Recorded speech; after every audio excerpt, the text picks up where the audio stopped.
Fick ju barn tidigt. Hur mycket var du med och tog hand om det barnet? Inte så mycket, men lite. Vi bodde ju tillsammans. Men inte var jag så mycket hands-on, det var jag inte. Tog du igen det när du fick barn i senare? Ja, det har jag gjort. De sista 33 åren har jag varit någorlunda skaplig, tycker jag. Och jag har försökt också ta igen lite det som jag inte gjorde då med mina första. Med tanke på dina erfarenheter då som förälder, vilka råd tycker du är viktigast att ge till unga pappor idag?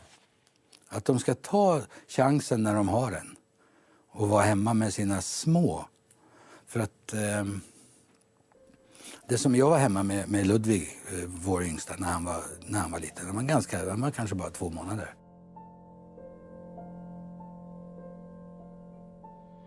Och vad som händer då när man har ensamt ansvar för ett barn som bara är 2 månader gammalt är att man märker att den klarar sig inte utan mig. Det vill säga man knyter an något otroligt.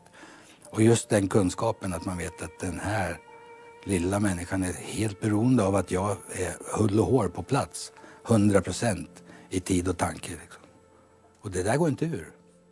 Men om man aldrig får den chansen, om man inte ger sig själv den chansen som man, så är det ju risk att man missar det.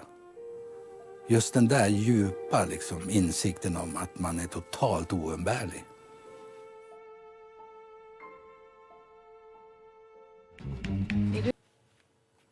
Ja, men är inte alla det då? Det kunde man ju önska sig. Men alltså så länge det finns den sortens orättvisor liksom, mellan könen, bara för att man är kvinna så har man inte lika mycket lön som du har fast man har samma jobb. Liksom. Det är ju inte bra. 2015 liksom, ska det vara så? Det tycker inte jag. Det är en massa andra saker som är fel också, men vi behöver inte gå in på det. Men överhuvudtaget liksom att de strukturella skillnaderna som finns, det måste vi ju ändra på.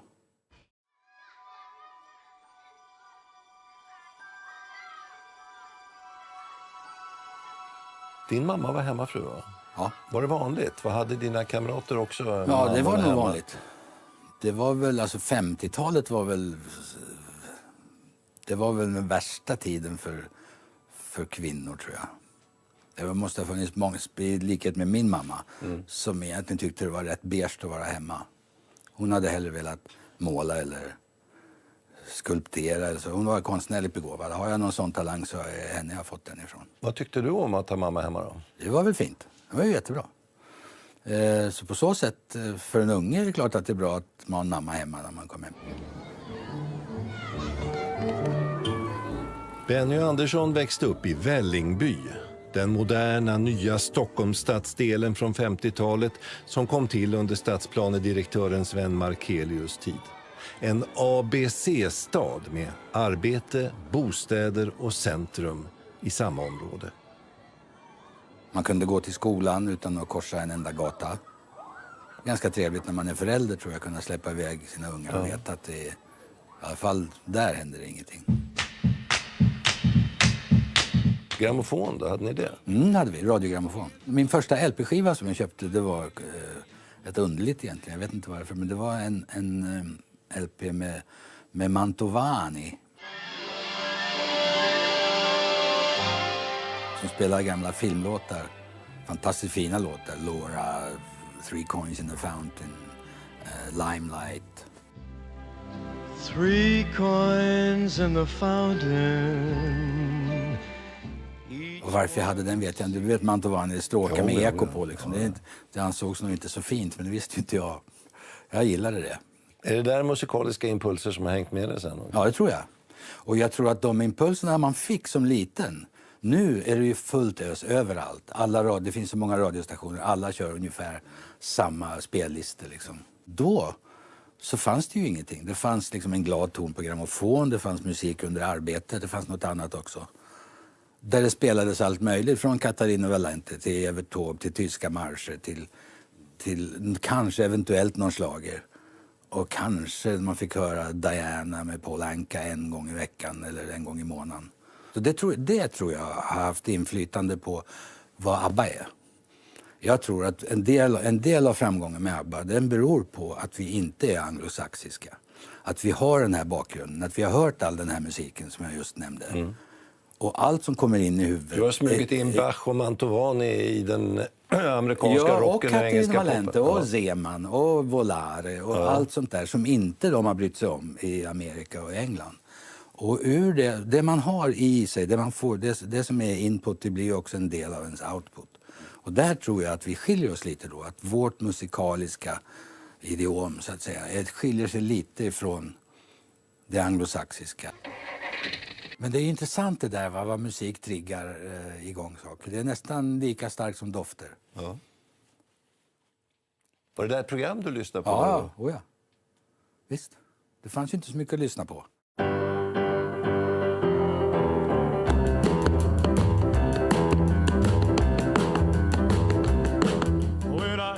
Det kom ju en tid där. Det kom ju lite New Orleans emellan. Och sen så kom det ju rock'n'roll.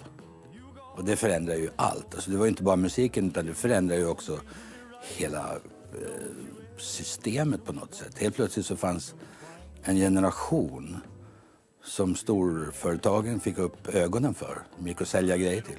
Så enkelt är det väl. It's not fair to tease. So if you come on. Den var bra att vi hade på. Kan jag ringa dig? För jag sitter just i en intervju med Sveriges Television. Det som hände var ju att musiken fick ett mycket våldsammare uttryck. Man kan säga att om Duke Ellington eller Woody Herman storband öser liksom så är det ändå liksom med någon slags glans och finess på något sätt. Eller hur? Medan när rocken kom, utav Little Richard och så där, det var ju bara fullt ös från takt 1 liksom. Men vad är det typiska för rock'n'rollen med backbeaten? Alltså varför blev de gamla så det är mer arga på det? Det är mer attityden skulle jag säga. Men om du kör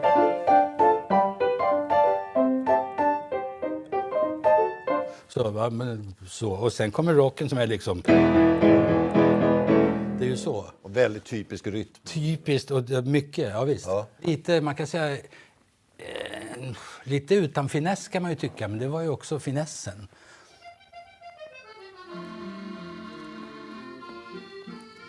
Ja. Vad tänker du på när du hör det där? B-dur. Jag lärde mig en C-dur. Ja. Okej, Ja, men det det där var där Näckrosen blommar. Och Det var den första trudelutten som jag lärde mig spela överhuvudtaget när jag var 6 år.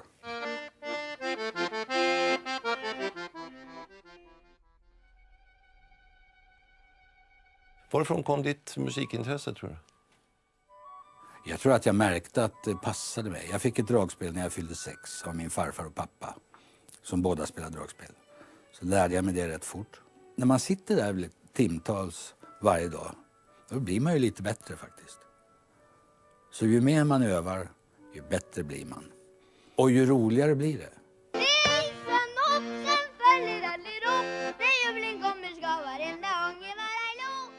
Och sen tar man med sig dragspelet till skolan på roliga timmen. Så får man spela och så märker man, jaha, de tycker det här är kul att jag kan spela dragspel.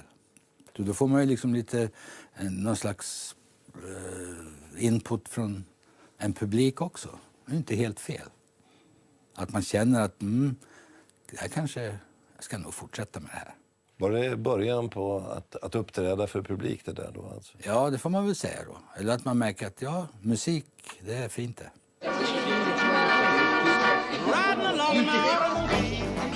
Sen fanns det ju ungdomsgårdar på den tiden. Tegelhögen i Vällingby. Där man kunde gå på brottning eller man kunde göra tyngdlyftning, man kunde spela schack, det var teaterkurser, man kunde sy, man kunde lyssna på musik på jukeboxen, fanns ett litet vik. Det var en fantastiskt fin samlingsplats för de som var i den åldern som jag var då. Alltså var mellan 13 och 17 eller vad man nu är. Fantastiskt bra. Och så var det band där en gång i veckan eller 2 gånger i veckan, onsdagar och lördagar och spelade och så dansades det. Och då när banden var där så det stod ju piano på lilla scenen och när de hade paus så kunde jag gå upp där och spela lite boogie-woogie i pausen. För att det var kul. Sveriges melodiradio. Vi ska spela grammofon en timme framåt och vi börjar med Hepstars och Bald-Headed Woman. I don't want no bald-headed woman. It makes me mean, yes Lord, it makes me mean. I don't want no bald-headed woman. It makes me mean, it makes me mean. Hepstars var ju ett otroligt poppisband. När jag började så var det inte det, men det blev ju ganska snabbt. Och det var inte min förtjänst alls, men vi spelade in några Cadillac, Farmer John och A Tribute to Buddy Holly. 3 låtar spelade vi in samtidigt. Och sen gick det väldigt bra för de här låtarna på 10 topp. Så det var ju en raketstart.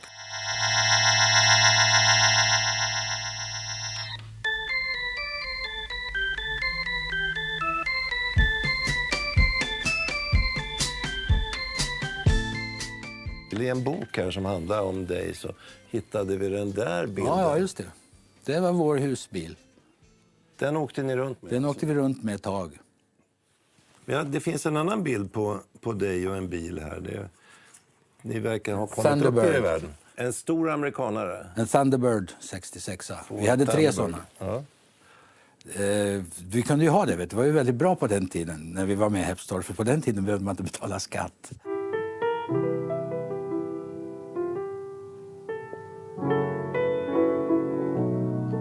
Benny Andersson, om du fick göra om din karriär, finns det några saker du skulle undvika att göra?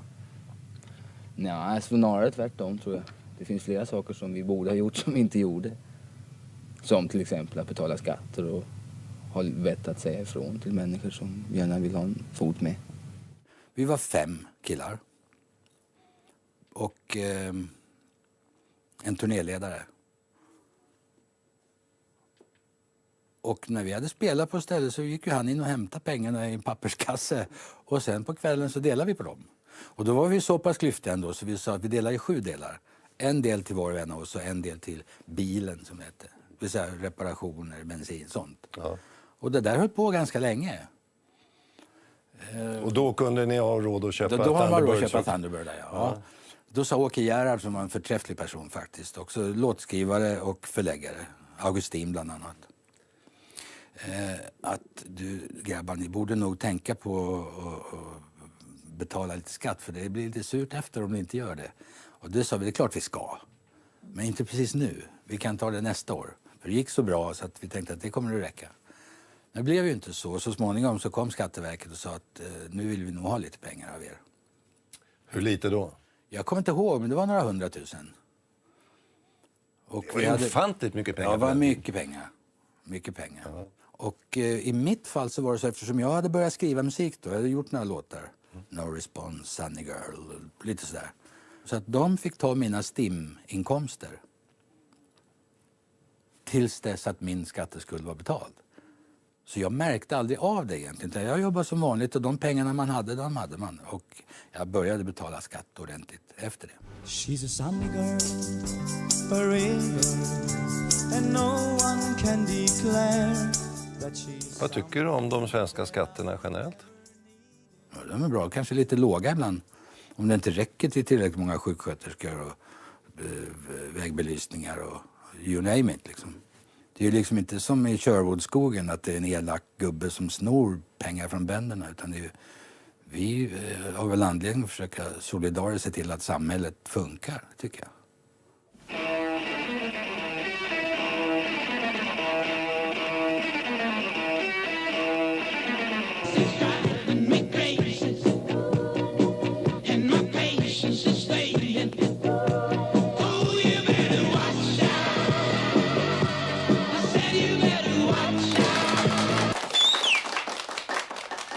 Idag ska lördags handla om idoler.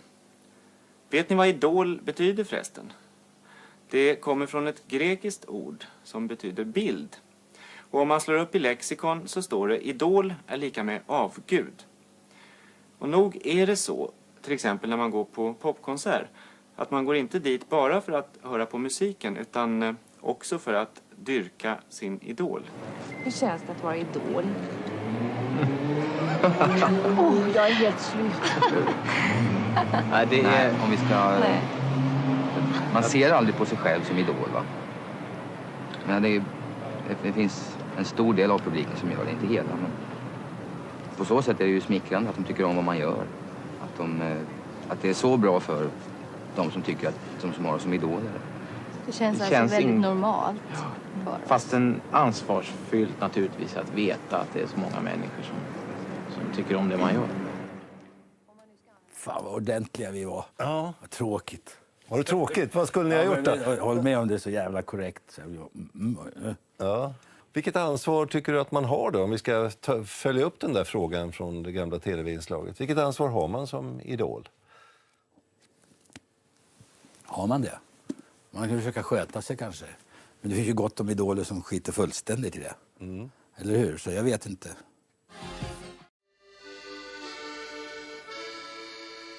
Nu har ju vi inför det här samtalet bett dig att fundera just på vår generation och vår tid. Alltså 40-talister och den tid som har gått sedan vi var unga. Vad tror du att vi har gjort bra? Vad har vi lyckats åstadkomma som generation i Sverige?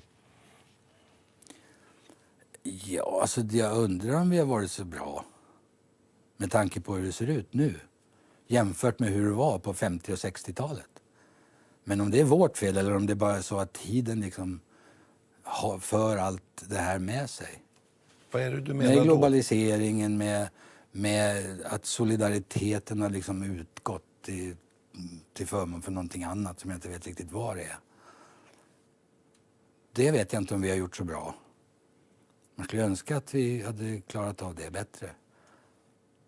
Det här ordet solidaritet, vad betyder det för dig? Ja, det betyder precis vad det är. Alltså att det är skillnad mot att man bara tänker på sig själv och sitt.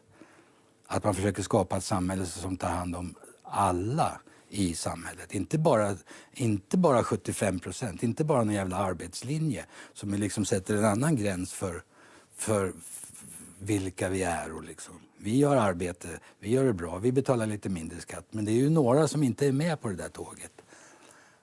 Det är vad jag menar. Alltså det är inte solidariskt.